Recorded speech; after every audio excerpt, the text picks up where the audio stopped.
This is a single arm dumbbell bench press. What I want you doing is hands just gonna kind of rest on your chest here, stomach. And when you're bringing it down, what I don't want is I don't want your shoulders or hips to come off of the bench at all. I want you to keep your core nice and tight and engaged, kind of resisting rotation. So you're gonna bench it all the way up. Let it come down until you have to control it. Really engage that core, keep the back flat, keep the shoulders flat on the bench, and you're gonna be pressing up.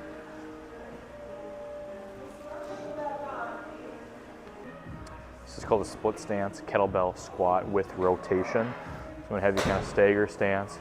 About 20% of your body weight is on your trail leg, about 80% is on your lead leg. Take two kettlebells, just gonna hold them up like this. What you're going to do is you're gonna squat down and rotate towards that leg. And when you stand, you're gonna unwind and you're gonna push yourself up, straightening that leg.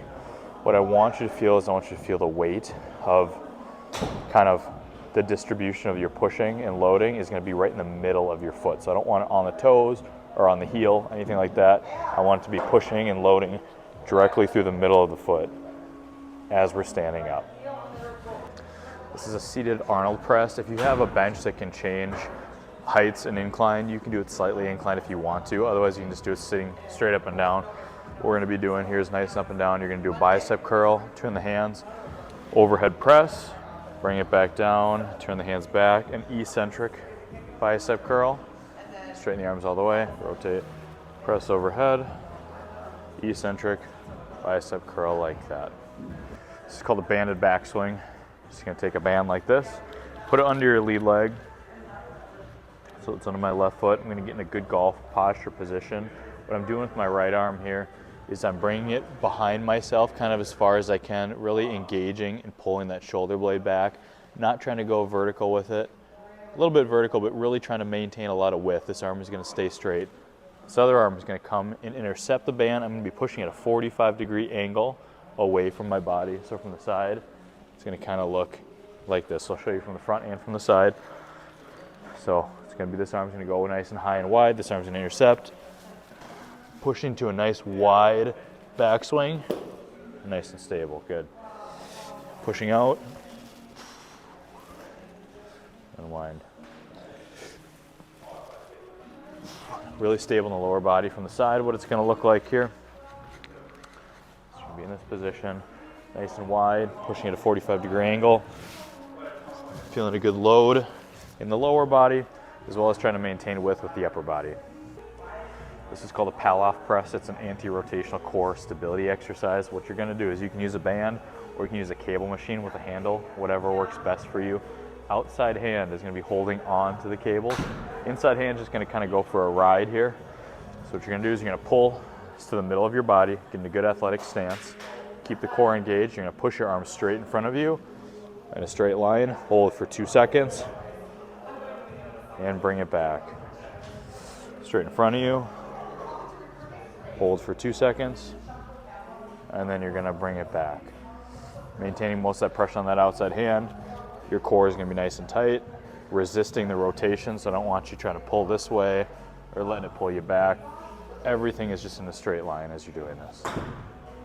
So these are skull crushers with a chest pulse. So what you're gonna do is you're gonna do about 10 to 12 skull crushers, followed by a quick kind of tricep close grip bench press for about 10 to 12 reps. So what it's gonna look like here, I'm just gonna show you like 5 and 5.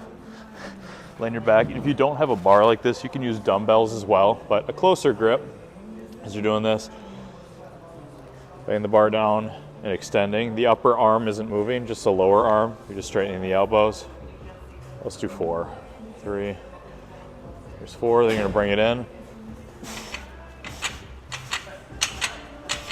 Quick chest presses like that. This is a heels elevated goblet squat. So what I want you to do is just find some sort of surface. This is just a block of wood here.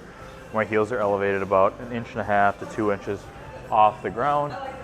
Weight's gonna be kind of pushing through the heels with this. Just gonna take a dumbbell, put it at chest level. And what I want you to try to do is go fairly straight up and down with this. Just sitting back, getting all the way to depth. So hips at 90 degrees, and you're standing up. I don't want the chest to be dropping forward. I want you to stay fairly upright and pushing through the heels primarily to stand. This is an alternating front and lateral dumbbell raise. What you're gonna do, hands are nice and close. Lifting up here, not swinging. A lateral fly. Alternating back and forth between these.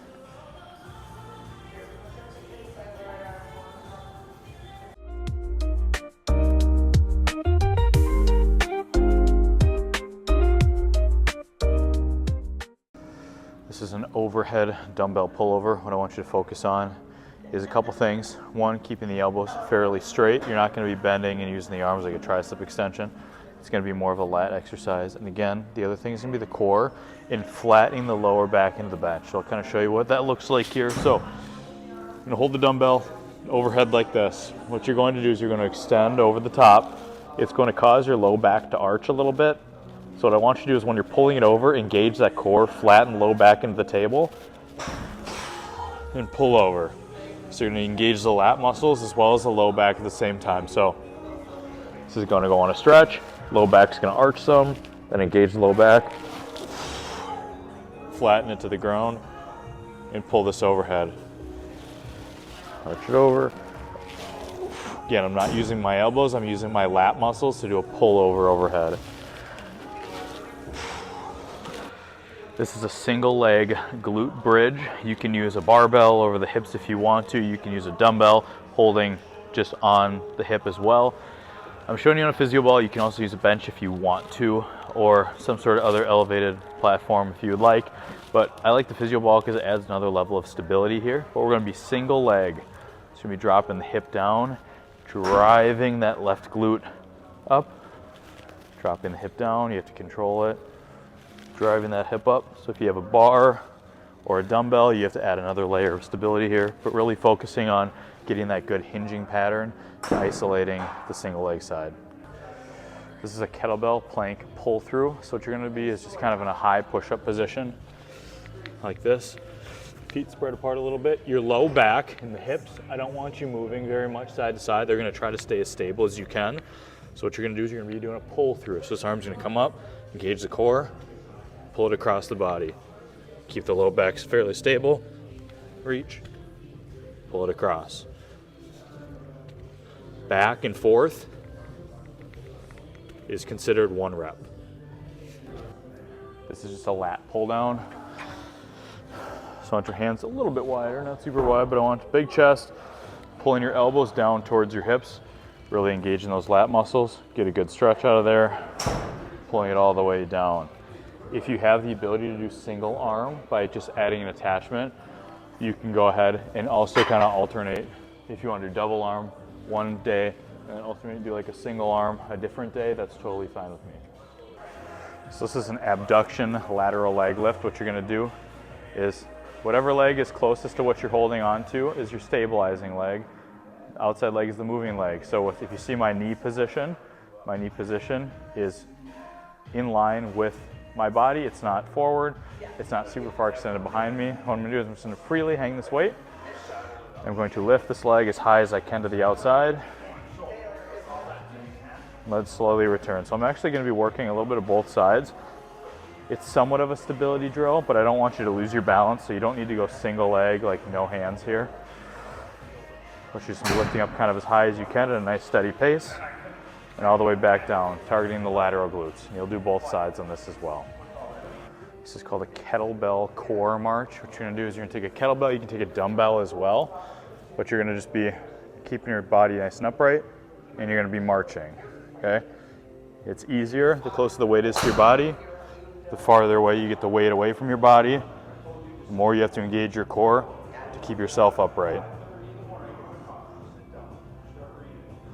So left leg, right leg is 1 rep. You come back in. Whatever level you need to do to complete it.